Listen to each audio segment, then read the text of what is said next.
The one thing about being on a little bit of a break, even though I was still able to give you guys some content as best I could, is the fact that some of the other places that, I visit and support, like at Patreon, people like Trouble TRO and others, you kind of miss out on some of the things that, they upload. And for me, the timing, I guess you could say, couldn't be a little bit more convenient or inconvenient or whatever you want to call it, due to the fact that I was out, of course, visiting my dad along with my older sister and her husband. But it was during that time that I noticed that I was getting some notifications about some new material being uploaded on Patreon by Trouble TRO.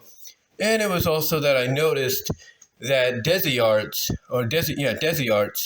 was basically uploading her annual Melting May stories.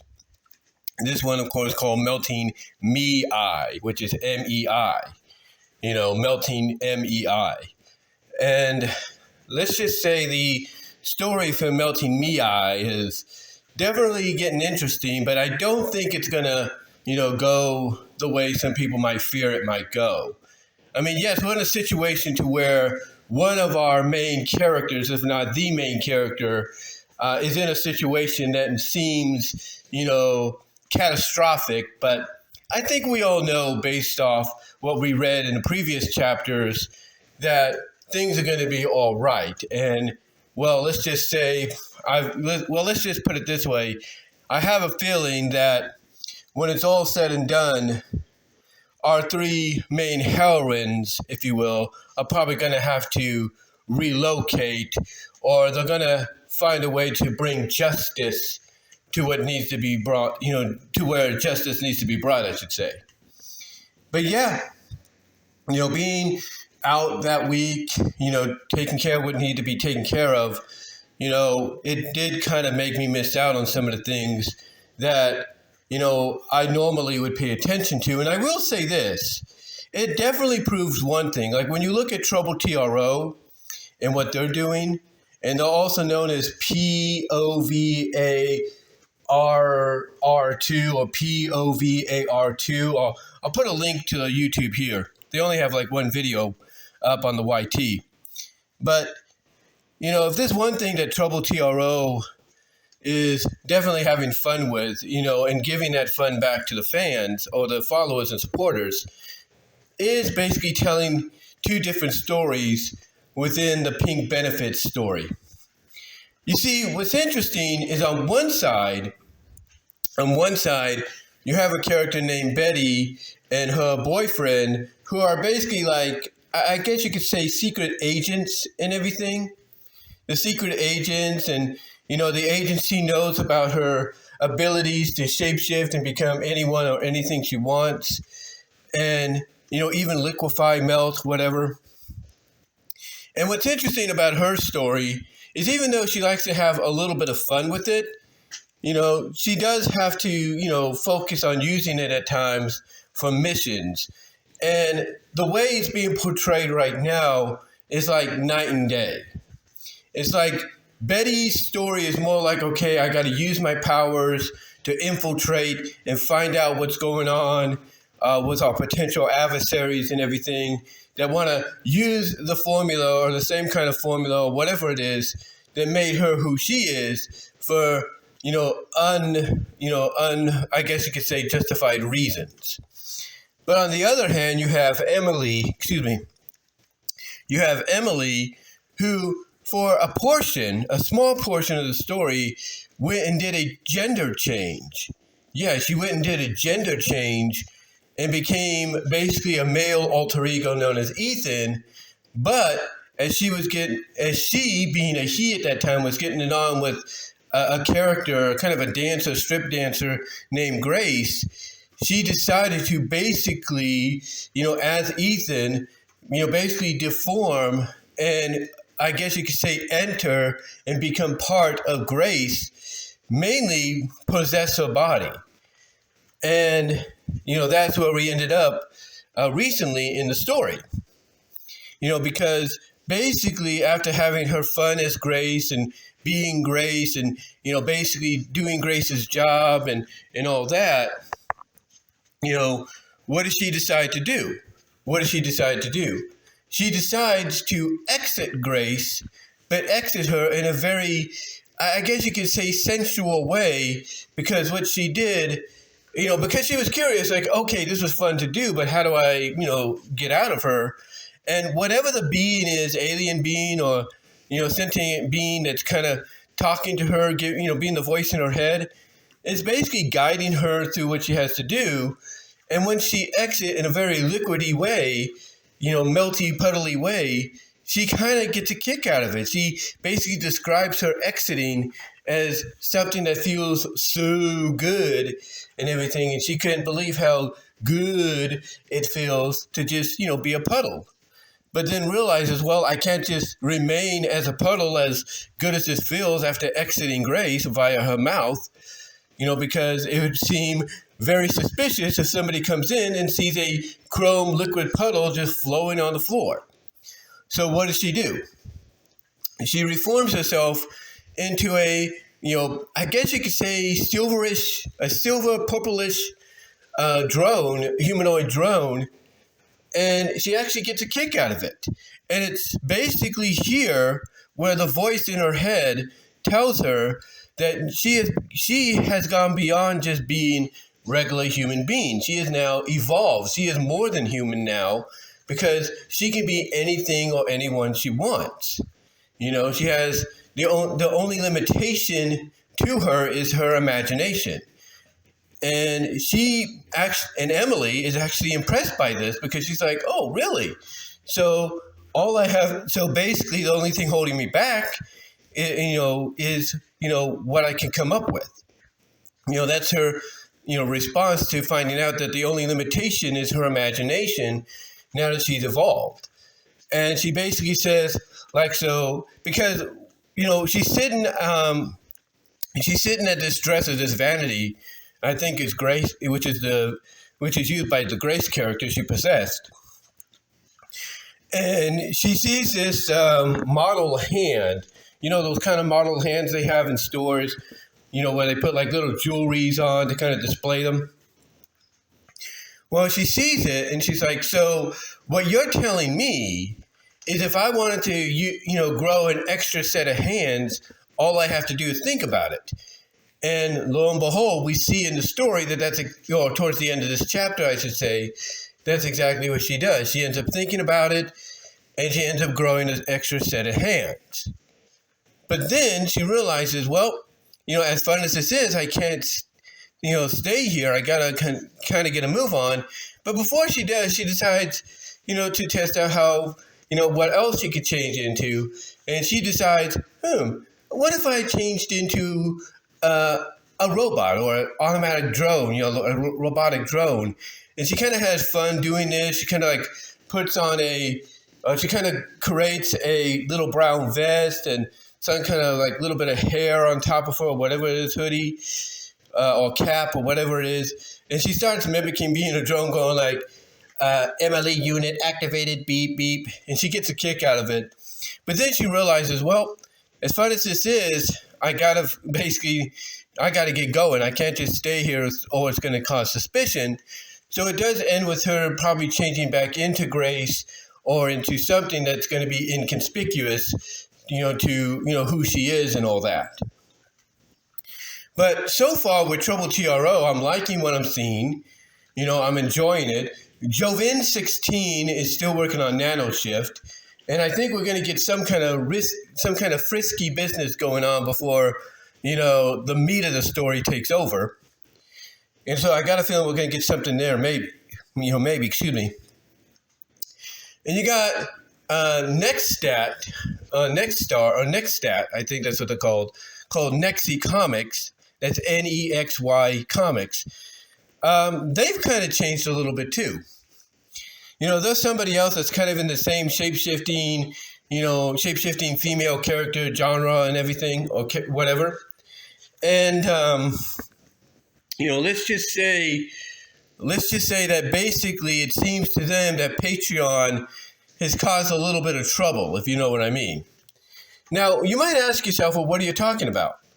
Well, apparently Patreon, because like YouTube and other places, they're changing the policies. They're becoming more like, I guess you could say safer, just a tiny lenient, but more safer, more like, okay, we got more eyes on us than ever. We need to, not, discourage people or potential clients.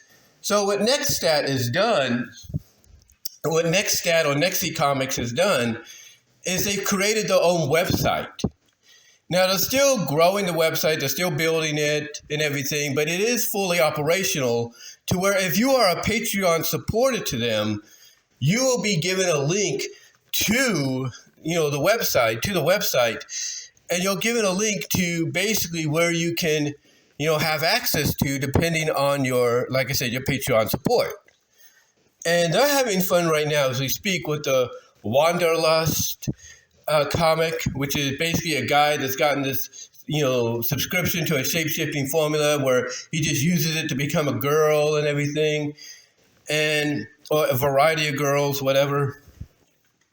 And then he's got this other story called House Guest with this slime-like creature that possesses women and takes on their attributes and maybe even gives them the powers. I don't know. But, they're having fun there, and they're making things real interesting as we speak. They really are.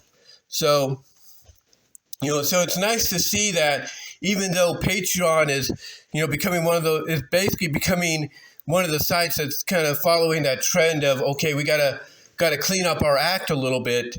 It's nice to see that some people there, like NextStat, is basically taking it upon themselves and saying, okay, fine, I understand, I get what's going on here, so I'm going to basically, just, do my own, I'm going to continue doing my thing, I'm going to continue using Patreon, but I'm going to do it in a way to where, I'm not getting in trouble with them and I can still share my material.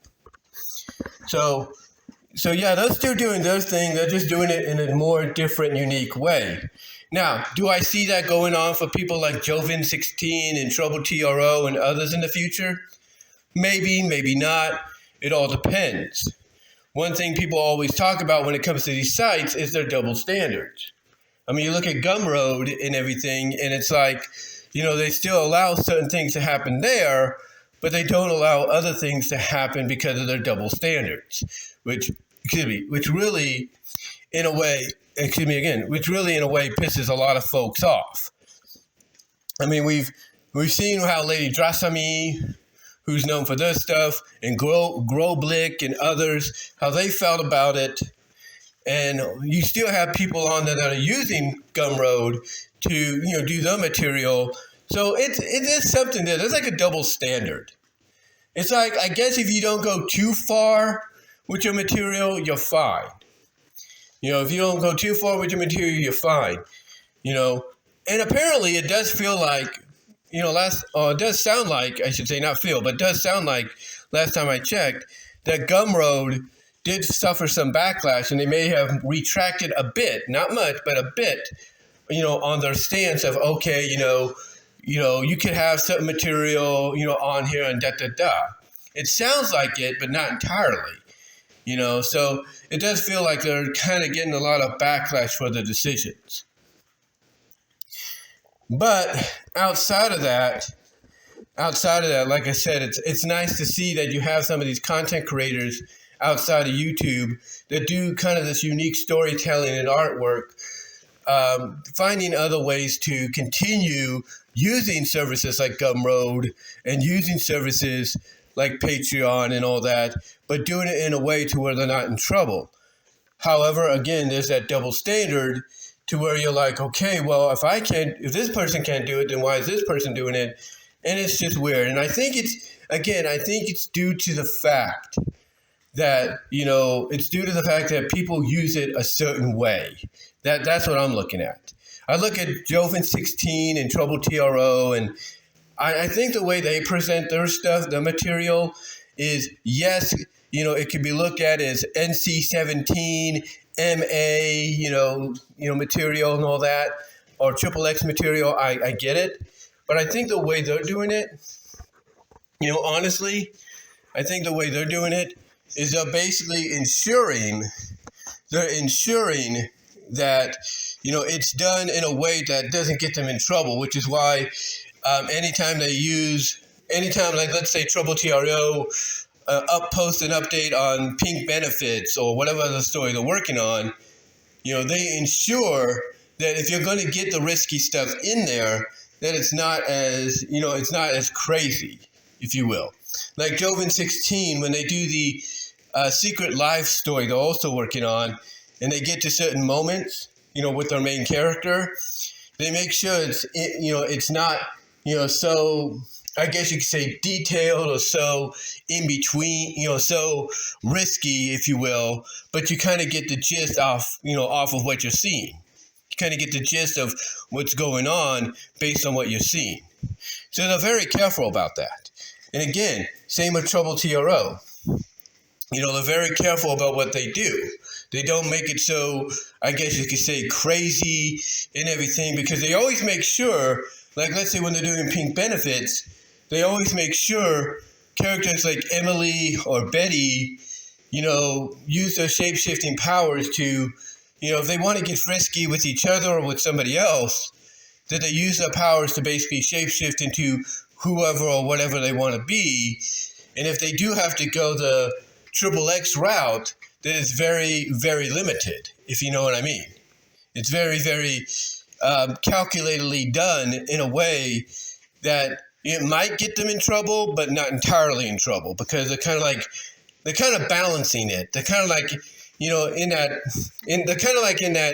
walking the edge, walking the tightrope kind of category when it comes to doing it. But, despite that, I'm still glad that they're able to, provide people like me and you that support them with the entertainment that we get. And I'm glad that they're able to use these outlets to make money off it. I really am. It's just for me, I just want them to be a little careful, that's all. But again, from what I've seen, I'm very happy. From what I've seen update-wise, I'm very happy. I'm very intrigued. Going back to Desi Arts and everything, I'm really intrigued by what I see with her, in her stories. I mean, right now with Metamorphosized to Malleability, she is celebrating the 300th chapter / shift, if you will, by doing a multi-part uncamping story where it's the characters of Briella, the shapeshifter, her fiance Crystal, and Briella's BFF, Elania, I think that's the name, on a camping trip, and Briella is using her powers to, help them out, basically show how far she can go with her powers, providing like shelter for them and, exploring the wildlife and everything very carefully. So I'm liking what I'm seeing there, and I can't wait to see how that's concluded. I feel that we're getting a hint of something with Briella and Crystal really starting to get very NFSW, and we kind of got that, in one of the chapters. But I think when she concludes this, multi-part celebration of 300 chapters, I've got a feeling that towards the end we might get some, very, I guess you could say, NFSW described-wise between Crystal and Briella. I mean, something's just telling me it's going there. I don't know why. Now, if they add in Elania and they make it like a three-way, that'll be unique. That'll be a surprise, because she's always been, that character, Briella's BFF, has always been described as sort of straight, somebody that's not, totally into the whole LGBTQ, lesbian kind of thing. But it will be interesting if, this story concludes not just maybe with an NFSW romp between Briella and her fiancée Crystal, but maybe a three-way NFSW romp between all three of them. I would not be surprised if that happens, but we'll have to see. I mean, I do know that after this is all said and done, Desi Arts, I should say, is going to focus probably back on the other plot of the story, the Suri Genesis plot and everything, as we build more towards the other moments that have been teased and hinted at within the series itself. Briella and Crystal's wedding, Briella and Crystal going to the furry convention, and so on. So it's going to be quite interesting to see how what's going to be next. But something tells me we're going to start getting back into that Surrey Genesis portion of the story before we know it. Something just tells me that's what's going to happen. But right now, I'm enjoying the little filler Celebration 300 deal, which again I feel is going to end with an NFSW romp between Briella and Crystal, or maybe even if Desi Arts Michelle wants to throw a twist in there, ends with a three-way lesbian NFSW romp between all three. You never know. But overall, I'm enjoying what I'm seeing from Desi Arts, from Trouble TRO, from Joven 16, from Nexty Comics, or Nextstat, if you will, and others. And I'm even enjoying Mr. Internet Man. He's been updating once in a while on his Demonica character and everything. So I'm liking that. I'm liking that he's embracing I'm liking the fact that he's having Demonica Veronica embrace more of the melty, gooey side of her transformations and everything. And can't wait to see what happens there next and whatever he wants to bring up.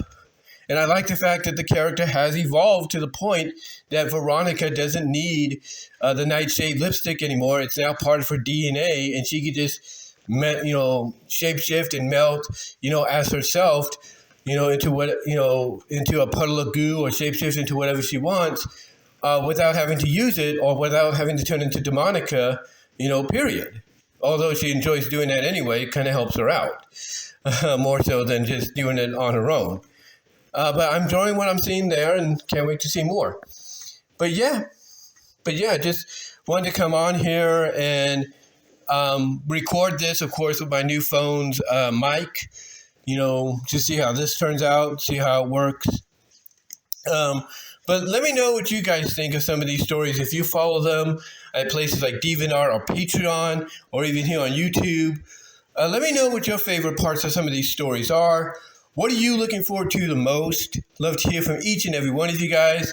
And by the way, if you see it in the description, yes, super chats and super thanks are once again open.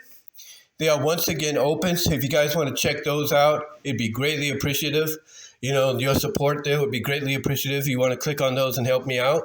So super chats during the premiere and the live chat, and super thanks, during the premiere and even afterwards would be greatly appreciated. And you can also check me out at some other places. Once again, I'm having some issues with Spotify for podcasters. Now it's Google that's acting up. I don't know what's going on there, so I may have to restart again down the line, but we'll see. But I'm going to hold off on that right now until something happens here. Hopefully it does not, because I've noticed a bit of a change in YouTube, and I'll discuss that later on in a separate video or separate audio recording video. And just thought I'd, again, come on here and talk about this, give you my thoughts. And let me know what your thoughts are, again, in the live chat, as well as in the comments down below. Who do you follow on here? And, who do you follow on here through these other places I mentioned? And what is your favorite stories so far? So let me know, guys. And to Desi Arts, Trouble TRO, who is POVR2 or POVARR2 here. Again, I'll provide it in the description. The Trouble TRO, Joven 16, and Nextstat, excuse me, Nextstat, if you will.